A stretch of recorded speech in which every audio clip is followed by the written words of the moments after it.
those fit where I had come from already. Those dictums fit. So I didn't think of myself as a beatnik, but that's where I was, and that's what I was writing. I was more interested in being cool. So I'm a little younger than those guys that kind of opened the barriers to begin with. Mm-hmm. And when I ran into Van Buskirk and the people around Van Buskirk, that was a similar thought that we had. John Seeley would also say that. He was not a beatnik. He was interested in being cool and being smart about things. One friend who didn't participate in the social ethos of the Beats, didn't do drugs, kind of sneered at them all. He drank a lot of alcohol. He said, "We're a lot smarter than they are." Well, I don't know that we were, but that we were a half a generation or a generation later. So the excitement of opening the barriers to what you could write about, what you could think, what you could feel, that we could be honest about who we were, there's an excitement in doing that. And there's a lot of joy of life in early beat writings, which I certainly related to. But then afterwards, on the street, what it's actually like, that I'm not sure they were so good at, but that's what Van Buskirk saw, and what Wiener saw, what early Michael McClure saw also, in the honesty of the feelings. Getting way off in the aesthetics here, aren't I? No, so the way that I'm hearing it, it's a cool story. I've just been listening, kind of letting you do your thing, and kind of picking up little topics that I think I might ask questions on. Okay. So coming up right in your story is very clear parallel.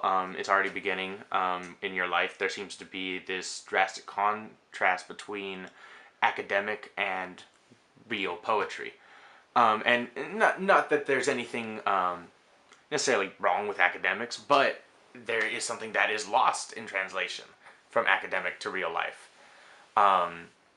And so last night, especially, we had this moment where one of our guests told you that they thought there was no longer a gap between academic and just regular poetry. And so it kind of gave me this epiphany, and this is something I wanted to ask you about, because I think the reason that she can sit there and say that is kind of it's almost like the school system has stolen poetry from real life. Well said. Like from early life, right from 10th grade, they start feeding you these poets that a 10th grader just wouldn't. There's no communication happening, and he's just like, "Why are you making me sit in this room for an hour?" And so I kind of want to reclaim that space away from academics. And I think you could kind of delve into that. What is your experience as a poet outside of academia? Because I'm not entirely convinced that a lot of people in my generation know that even exists. It's still a very new concept to us. Mm-hmm. That there's a gap. That there is poetry that is not school poetry. That is not... That's... I believe that is very... It's hard to separate the two, I think, in our modern generation. Because where do you see poets? You see them at school. There's not... Are you still... Andy, tell me, is poetry still a puzzle to figure out in schools? No. A mystery? No. It was for us. What we were taught in school was a puzzle. And really? This statement from the professor at University of Chicago, that was a puzzle.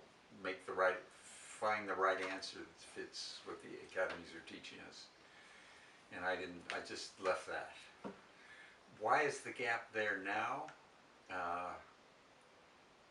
Maybe there's a mention of Michael McClure in lighting the corners in his essays. Somewhere in the 80s or 90s, it must have been the 80s, a student came to him with tattoos and long hair and flamboyant dress, and looked at Michael and asked him, what happened to the revolution? What happened to the 60s? Why didn't it succeed? And McClure looked at him and said, well, look at you. It did succeed. You couldn't be the way you are without what we did in the 60s. And I think they're both right. I think that the culture co-opted a lot of what was done in the 60s with the Beats as style, as a social persona, a social style. and left out the integrity, the connection to reality, the connection to the culture. Um, if we speak of tradition as tradition of the species, poetry and storytelling carried the culture through prehistory, through memorized stories and poems. And that's a connection with our hearts, with our primitive hearts, with what our bones know. It's not a tradition or a connection with the previous generation or 2 generations ago or what they were doing in the 19th century. It's paleo. It's prehistory. It's the primitive heart. And that's the part that the beats touched on and brought into consciousness in a way or obliquely into consciousness, and then it's largely disappeared.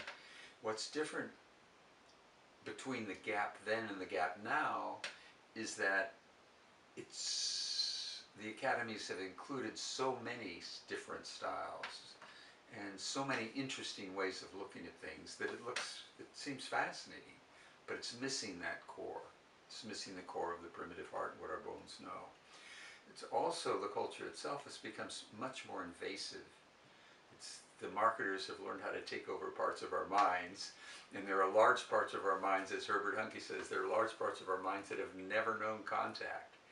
Large parts of ourselves that have never been touched. And it's like virtual reality and iPhones and TV ads and I don't know what all. Fashion is just kind of moving in on that. It's like taking us over. So the gap, that makes the gap harder to see, but I think it makes the gap more extreme. I like what Linda Freund said, that we don't have a place where we can go and be ourselves. It's like there isn't a place, unless you go backpacking, where you can actually get out of the culture and see what nature is and feel what you are. Pretty deceptive gap. It's interesting to look at some photos from the 60s and 70s of academics, and in that period some of them were growing beards. So you have a professor who's taken on some of the style of the beats, but only the style, or only bits of the style. Interesting. Let's see. But that's why I like the younger writers and the writers around Crooked Teeth. It seems like intuitively, because I don't think that there's a conscious direct connection with us, except that you love the beats, so that we feel some of the same influences just through their writing.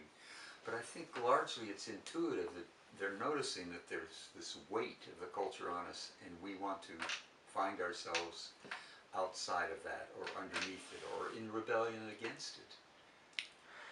Yeah, I think largely a big part of our vision is just we're looking for a place of truth. We're looking for a place to say the things that we want to say and let other people do that and hear other people's truths. And that's it's been a theme throughout every one of your stories, and I think, yeah, it is largely what makes it such a cool, I don't know, meeting up of people. I was going to ask, how have you seen the poetry world change throughout your lifetime? How do you feel that has happened? Because, I mean, going from, 18, 14 even, high school poetry, beats, then all the way till now, it's a lot of change, I would imagine. Either in the intermixtion with academia or just the voice and style.